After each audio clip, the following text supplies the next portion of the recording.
I decided to make a video talking about why I'm not an activist anymore so that you could better understand me and you could tell why I'm not somebody who you're going to see posting about current events too much.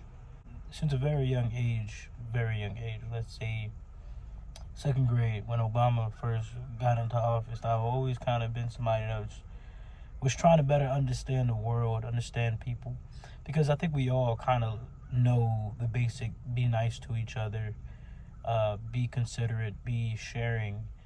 And I just noticed how much there were struggles in the world, and a lot of those struggles were simply people making the cognitive decision to not do their best, to not be their best, to not be nice to each other. So as I started to grow and understand things more, I realized that it was because there were a lot of imbalances in the world.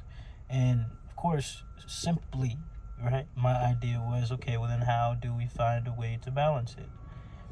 And then there were a whole bunch of other justifications as to why people felt that it couldn't be balanced, yada, yada, yada. And so as I grow older, let's say 2016 rolls around, Trump becomes president. By that time, I'd spent so much, no, not by that time. That is when I started to do a lot of work with nonprofit organizations, advocacy work, things of that nature. And as I grew more and more knowledgeable about things and I started to really reflect on things, I started to notice how that nonprofit wasn't what I'd consider upright, right? How are you going to say that you care about the lives of black people when you have police officers on your board? You know what I'm saying? So, and when we reflect on the history of policing, when we reflect on the history of policing, especially in America, then we know that what it's built on, especially under this current capitalistic structure, what policing is built on isn't anything that is for the betterment or the security of people, but for the betterment and security of property, right? So to have police on your board and to make sure that you don't do things in a certain way to hurt the police's feelings, yada, yada, yada, that wasn't upright to me. So we go on, I go on, and I go to the organizers, the direct action organizers, the people who work a little bit more radically, a little more freely than those in 501c3 structures. Excuse me. And I'm thinking, yeah, these people go hard. They understand the system. They understand that the system needs to be dismantled. You know what I'm saying? They're willing to say the things that those who are dealing with legal structures aren't willing to say. So I thought those were the people that were moving in an upright way, that were moving in light of all that is to know. Not the case either. What I grew to learn about them is they can intellectualize themselves into a solution just as fast as they can intellectualize themselves out of a solution. They can intellectualize themselves into accountability just as quickly as they can intellectualize themselves out of the accountability. And I realized that when so many people build who they are and how they understand the world based off of what they're not okay with, they are so easily swayed in and out of what I consider upright because they're directionless. And I noticed that when so many people who work in advocacy work, who work even in the 501c3 structures, because they don't have a goal, because they are directionless, they're willing to hit all of those things. I don't even want to say that they're directionless. What I will say is there are levels to it. I've grown over time to understand that there are going to be people who are believing the same things that I'm believing, noticing the things that I'm noticing, and they're going to have to go through that same evolution of, does this work? Okay, this is in alignment with what I want. Does that work? Okay, this is in alignment with what I want. And then slowly find their way. And some of them, they're going to make pit stops at the 501c3s, realize that it's perfect for them, and stay in the nonprofit scheme of things, the nonprofit sector. There are going to be people who go and they deal with organizations and direct action activists and strike activists, and they're going to realize that is absolutely perfect. That's all that I need, and they're going to stay there. But what I was looking to do, the way that I seen the world, the peace, the conclusions that I was hoping to see manifest externally would be impossible if I stayed in a lot of those organizing spaces. I noticed a lot of them are in the meantimers, and over time of me speaking to them, it wasn't in the meantime at all. It was actually more of a, we don't truly believe that the goal that we say that we're working towards can be achieved, or we do believe, but we believe it just as much as we believe in Santa Claus, and we don't know of any true route that can get us to that goal. In fact, we don't even know enough about that goal and what it could look like to start making real steps in that direction. So we're going to do this in the meantime. And that's not enough for me. I can't be somebody who's putting down bricks for the sake of putting down bricks, because we all kind of want to build a house, and we kind of see when people build houses, they put down bricks, but nobody knows how to make a blueprint. Nobody knows how to, at the very least, draw up an idea of what the house will look like, what we want in the house, what we don't want in the house, what materials we want, why we don't want to make the materials, this versus that. Nobody wants to think it through enough. Nobody believes that they have the money to go get those materials enough, or have the skills to use those materials enough to be able to create a real roadmap of how we get to where we're trying to go. So you just see a whole bunch of people playing with bricks and cement, and you know, it looks like they're building something, but really they're just working in their part of the system. You know, anytime that there is something, there are going to be anti-ers. You know, where you see matter, there's going to be antimatter right next to it. So when there is a system, there are going to be people who are against the system. Does that mean that the system is going to fall? No. It just means that there are going to be people who are against the system. But if you're truly somebody who wants to see the system fall, then you should be somebody who's working to understand the system, the people who have fallen victim to the system, the people who have accepted the system, the people who are fighting for the system. Why? What is encouraging them to do that? What would encourage them to not do that? What would gain their trust back? You know, when in history have we seen people try to dismantle that system? What happened in light of that? If we look even deeper into history, when did the world not even look like this system, right? When did that transition happen? How were we able to sustain ourselves before then? And then trying to put it all together to figure out, okay, so what would a roadmap look like? What would an end goal look like? If we don't allow ourselves to be limited by anything whatsoever, what would that world be?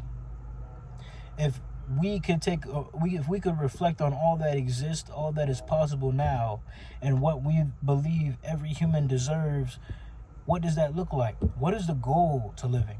All right, that's when we get to the deeper questions. We can't really answer what does every person deserve, what does human rights look like, if we don't even fully understand, or are trying to understand, or even to give a fake definition until we get a different definition for the future, right? What is the purpose of life? What do we expect from humanity? What do we expect from a abiding citizen that is respectful, that is building up the people?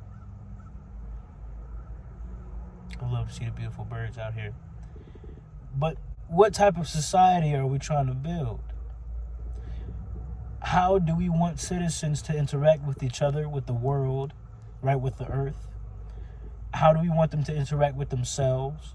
We see so much violence happening because people are having struggles internally, and they have nowhere externally to validate them. Although when we all take a step back and we feel safe enough to speak, we realize that so many of us are feeling the same thing. And when we take a step back and we reflect on things that people from hundreds and hundreds of years ago wrote in their diaries, we realize that they were going through similar things, right? So when we pay attention to all of the different patterns that we see reflected in our personal issues, our communal issues, our country's issues, our issues as different races of people, and our issues as a human race all together, right? We realize that all it takes is for us to better understand those histories, better understand our current stances and things, to start realizing what world we want to build, and then what's the difference? How do we get there? How do we shrink the space between where we are now and where we want to be? A lot of it is the people's lack of trust in themselves and each other. How do we build that? First of all, it's knowledge. If people simply knew a lot of the things that I know, if I knew more than what my ancestors knew, you know what I'm saying, what our collective ancestors knew, if we build on top of what has already been discovered, there's no reason for us to lack trust in ourselves as much as we do. So much of it can be attributed to our lack of information. But on top of that, so many people have the information and they still lack the ability to trust or empathize enough with the histories to see themselves in it. And that's what we need to focus on. Building up people's empathetic skills to the point where they can empathize with history and step outside of the way that they personalize the information. I apologize for the spit. I'm spitting like a motherfucker. I'm alone though. We lack the ability to empathize with our histories, to empathize enough to realize that we are no different. We can create just as good, if not better. We better create better. Why are we reinventing the wheel the exact same way that it was? We need to innovate what has already been conquered in the past. If there are countries where they didn't even call it that, but they had universal health care, why are we still struggling to maintain health within ourselves? Because we don't have the money to, when that wasn't a reality in the past. We also need to be reflective of the fact that although we can look in our deep histories and realize that we come across records of societies that were much better, studying the fall of those societies are extremely important. Because if we waste our time building up something that is worth it just for it to fall, then we wasted our time. If we have what it takes to do the research to find if something can be prevented, then we should do that. But we can't do all of that work. We can't do all of that reflecting on the histories, empathizing with the histories, so that we can reverse engineer all of our maladaptive mechanisms that we've created in our minds to justify the way that we are oppressive towards each other, the way that we oppress ourselves or allow ourselves to be subjugated, all of those things. We can't undo that until we make the decision that a world outside of what we know now is capable of actually happening, and we truly believe it, and we truly start to reflect on what has happened so that we can build it. The Lego blocks are there. You know, it's scattered all across the world, but it absolutely does exist. The information is available, you know, but so many people, they just don't want to do that work. They don't know how to do that work. Perfectly fine. I've learned that my place is that. Much respect to those people who find their place in the 501c3 structure. They find their place in the activism and direct action structure. They find their place in the community building structures. You know what I'm saying?